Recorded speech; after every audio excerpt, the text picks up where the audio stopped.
there was two little kids, and they were twins. And What were their names? it was Christmas time. What were they? Well, it was a boy and a girl, brother and sister. What? What do you think the sister's name was? Sadie? Right, Sadie. What do you think the brother's name was? Jake? Nope. Nope. What? Eddie?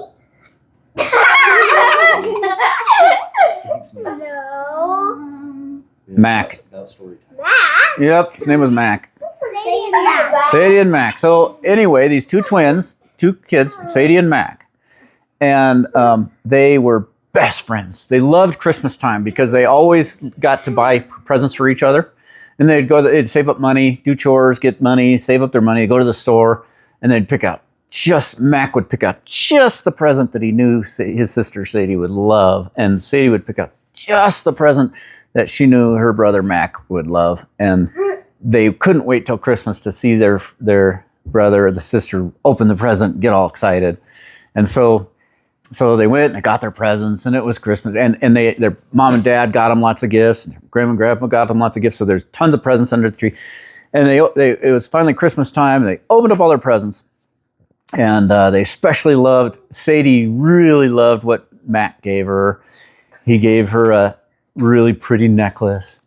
And Mac loved the gift he got from Sadie. She got him a watch, and he was all excited about his watch and everything. So they gave each other a big hug and stuff after they opened presents.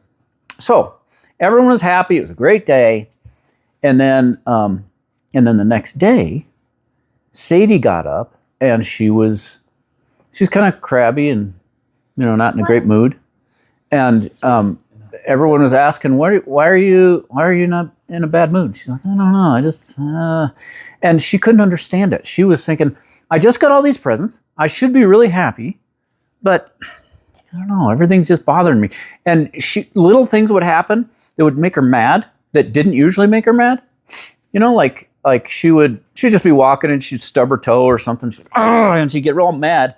And usually that didn't make her mad. Or it's time to eat and she's kind of hungry and it's taking a little bit longer, and she'd get all upset and everything. And her mom would say, why are you getting upset? Usually you don't get upset when we're just a little bit late eating. She said, I don't know, Mom, everything's bugging me. It just, I don't feel happy, and things are making me mad easy, and I just don't understand. And she sat down with her brother and they were just talking, and he was asking her, why are you in such a crummy mood? And she just didn't know.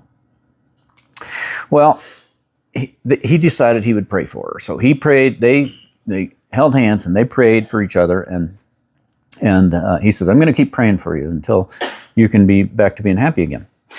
So the next day, Mac came in for lunch. He came into the kitchen to get some lunch. And he grabbed some food and he just said, man, I'm starving. And his grandpa was there. His grandpa just kind of shook his head.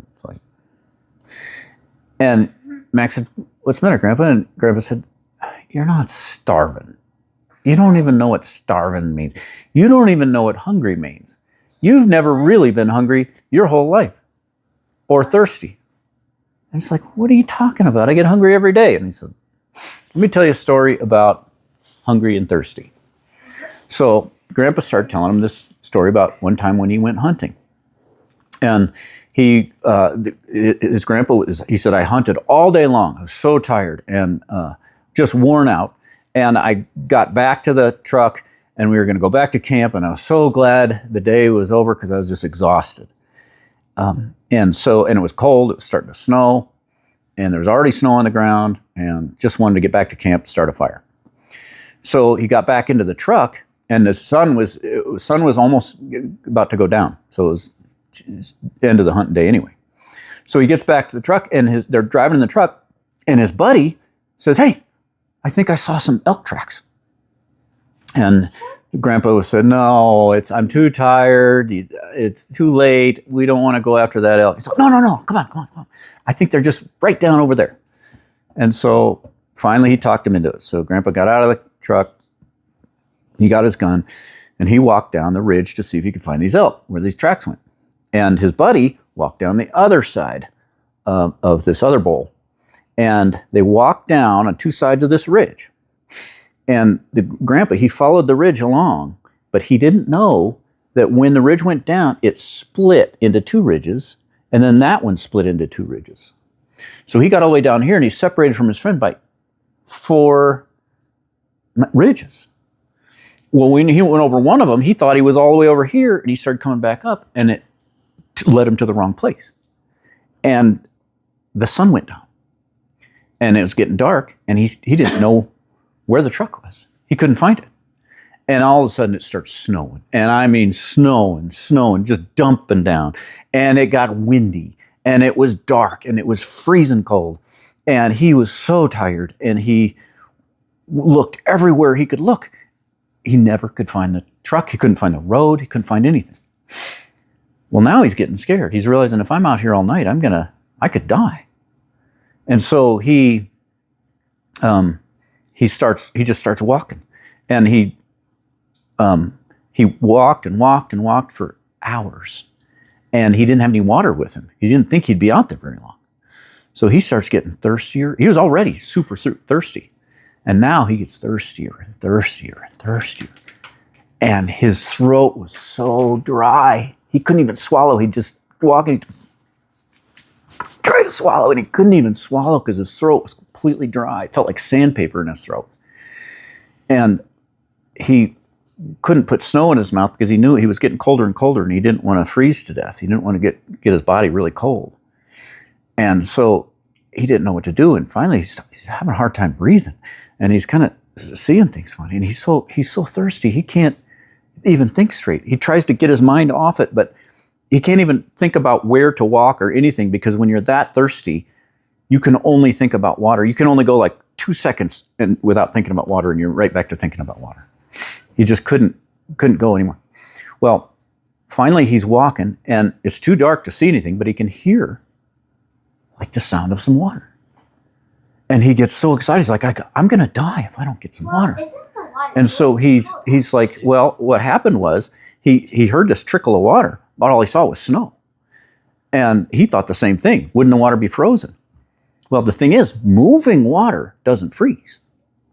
And so what it does is it freezes on top, but underneath it, where it's moving, it doesn't freeze. And so he followed the sound, and finally he got close enough to where he could see this kind of valley. He said, that's where that little creek is. That's what I hear. And he got so excited, even though he was the tiredest he'd ever been. He just starts charging as fast as he can run to that water. And he got there, and he took his gun and just busted through the ice and stuck his whole head down in the water to drink it. He thought, man, if someone saw me right now, they'd probably think I was a crazy person, because he was just so wild trying to get to that water. And he drank it, and it was like new life. Now he could think straight. He had water. But he was also getting hungry. And getting hungrier and hungrier. And so he walked and walked and walked and tried to find a way out of there. And he couldn't find anything. And he's getting so hungry. He hadn't eaten anything all day. He's so hungry, and he's burned so many calories that he's afraid he's going to lose energy, and he's not going to be able to keep walking. So he follows that creek, and he just keeps following it down as far as he can go, because he thinks maybe it'll come out somewhere to a road or something where he can find a house, something where he could get some food and some warmth, because he's afraid he's going to die. There was a couple times when he got so tired and so weak because he didn't have any food, and he felt so empty in his stomach that he just tried to take another step and couldn't take it, and then he collapsed and fell in the snow. And then he couldn't get up. And he just said, I'm just going to have to lay here and die. This is where I'm going to die. But then he got to thinking about his wife and his kids and his grandkids and how they'd be all sad and everything. And he's like, I got to get up. And so he pushed himself up, and he got up on his feet and started trying to walk, and he walked a little bit. And then after a while, he collapsed again. He laid there, and he thought he was going to die again. And one more time, he said, thought about his family.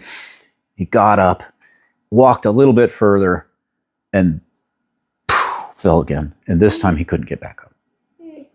He was just laying in the snow, and the snow was coming down, and it snowed over the top of him so that you couldn't even see him. He was just buried in the snow. And he blacked out, went to sleep, and he almost died. But it turns out right where he fell, not very far from there was a cabin. And there were two people, this old man and woman in this cabin.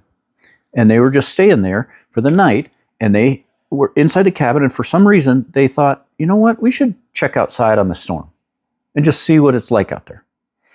And so they went and they opened the front door, to look out at the snow and the storm. And you know what they saw? A gun barrel sticking up out of the snow from a rifle. And at first it looked like a stick. And he's like, what is that? It's a really straight stick. And he went over and he's like, that's a gun. That looks like a gun barrel. And so he put on his boots and he put on a jacket and everything. And he trudged out there through the snow, and he got there and he pulled on it, and he felt that. And there was a body. It was Grandpa's body. And so he pulled him all the way back to his cabin, pulled him inside the cabin, got him all warmed up, got this wet clothes off, got him all warmed up. And Grandpa came to, and they gave him some food.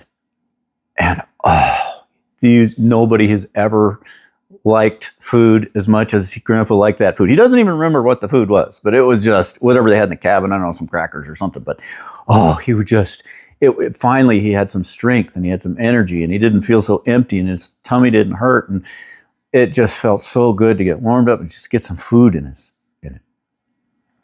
So Grandpa tells this whole story to Mac, right? And Mac says, now, you said you were starving. I don't think you were starving. You said you don't even know what hungry is. I'll tell you, you go a couple days without food, you're hungry. That's what real hunger is. And thirst. If you're really, really thirsty, you just go crazy if you see some water. So Mac hears this story. He's like, by now he's got a sandwich. He's eating a sandwich, and he's thinking about this story. And then he thinks, I know what's going on with my sister. Her soul is dried up, and her soul is thirsty and hungry.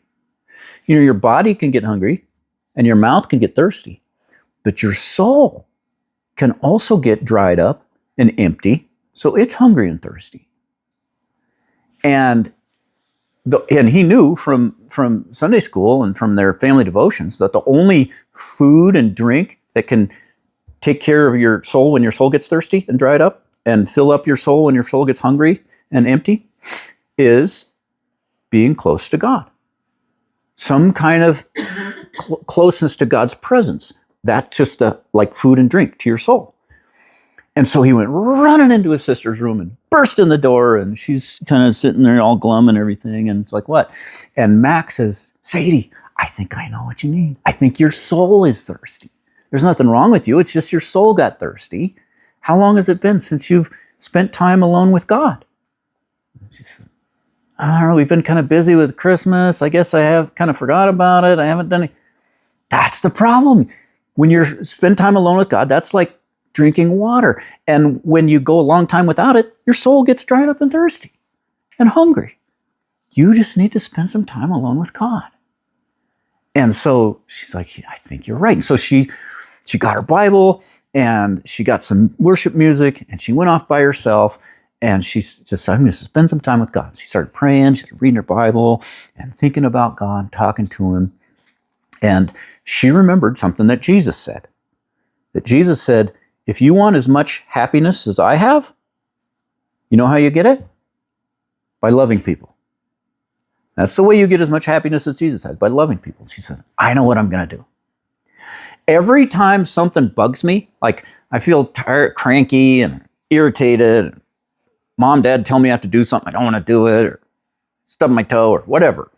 and I start to feel I'm getting mad, I'm just going to say, okay, how can I serve somebody and make them happy?